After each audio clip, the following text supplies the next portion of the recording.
Hello, my awesome artist. Today I'm going to be showing you how to draw this fun giraffe, and we're going to be using oil pastels to color the giraffe. So you're going to get to use whatever colors you want, and I hope you get really creative and make a beautiful giraffe that doesn't have to be the colors that they are in real life. You get to have fun and be creative with yours.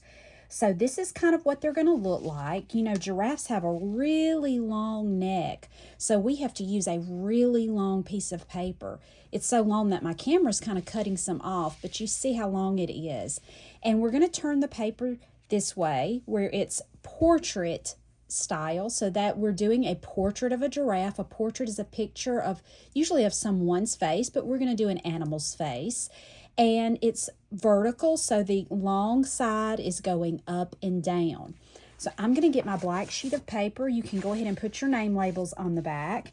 And we're going to be using our arms and our hands to draw this. You need to start with a light colored pencil. I have white, or you can use one of your light colored pencils in your colored pencil set. And you're going to need to draw big. You want your giraffe to fill the page, and that's why we're going to use our arms and our hands.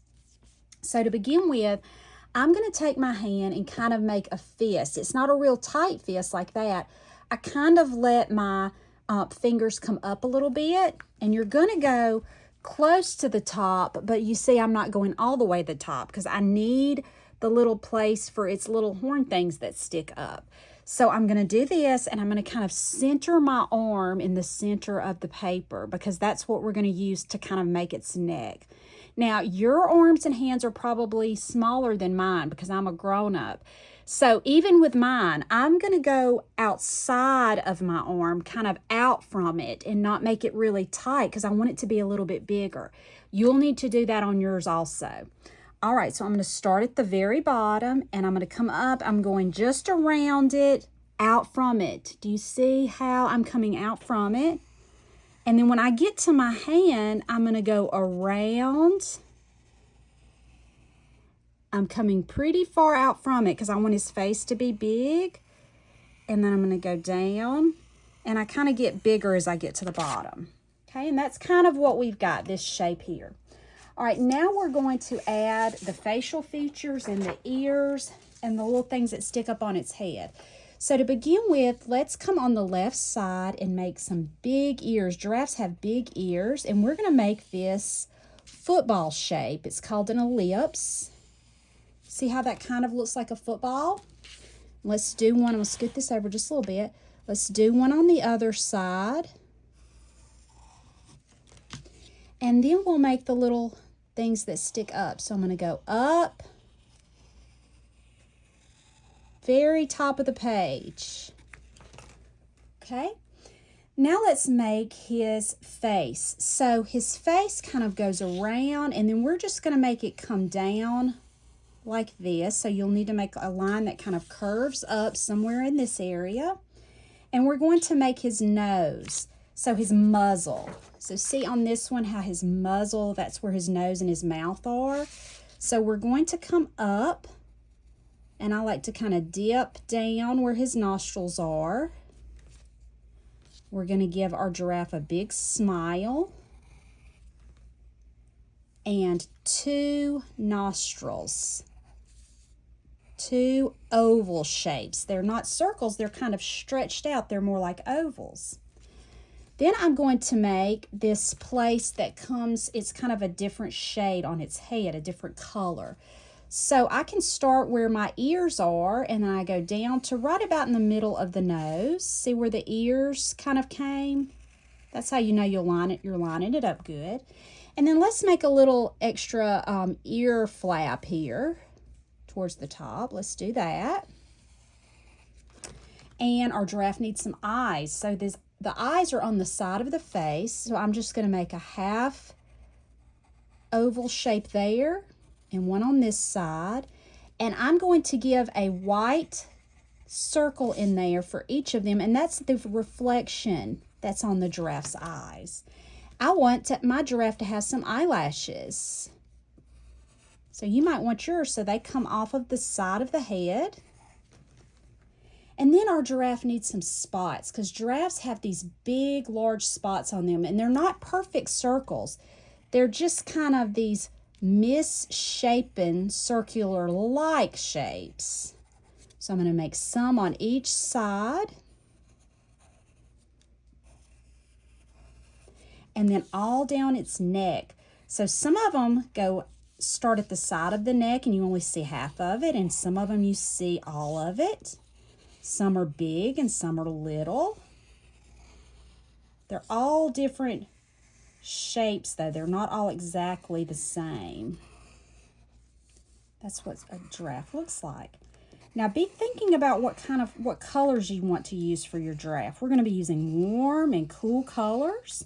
We're going to be blending our colors. I'm going to talk to you about that.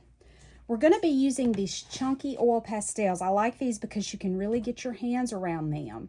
And I'm just going to color a little bit and kind of show you what I want you to do. So I'm going to start in this middle part. And again, you can use whatever colors you want. You can use warm or cool colors. But I want to show you something about when it's time to blend your colors.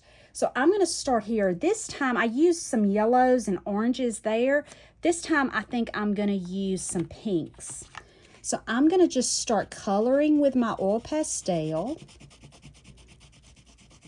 And it looks good like this, but really what makes it look really good is when you layer the colors.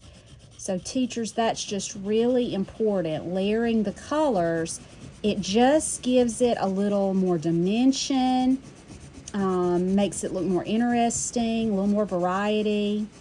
So once they have colored their entire space, and it's okay if a little black is showing through, these oil pastels do really good on black paper. Then I'm going to pick another shade of pink, because pink, this is pink, it's a warm color. You can use another warm color, and I'm just going to kind of go over that. And you see, it makes the color just look, it's making my camera shake a little bit. I'm trying to, but it makes the color more rich. Looks really pretty. So you will color your entire giraffe just like I'm doing here. Every time that you do an area of color, you need to layer it with another color. So you see all of my yellows I've layered with oranges and some white. All of my pink and purple areas I've layered with different shades of pink or purple, and I've used white also. Then you're going to do your background. And so you see on my background, my giraffe is mainly warm colors. So I wanted cool colors in the background to create contrast. That's when something looks very different, and it will really make your giraffe stand out. So I used blues, shades of blue, and I decided I wanted to make one side one shade of blue and one side another shade of blue. You could have your whole background the same color. It's up to you. But again, I used a layering. So on this one, I started out with this dark blue color. I colored the whole thing. And then I came in with this lighter blue on top of it. And it gave some beautiful texture here, makes it look really rich. I did the same thing on this side. I started with the light blue color, this one, and then I went over it with this kind of teal turquoise color.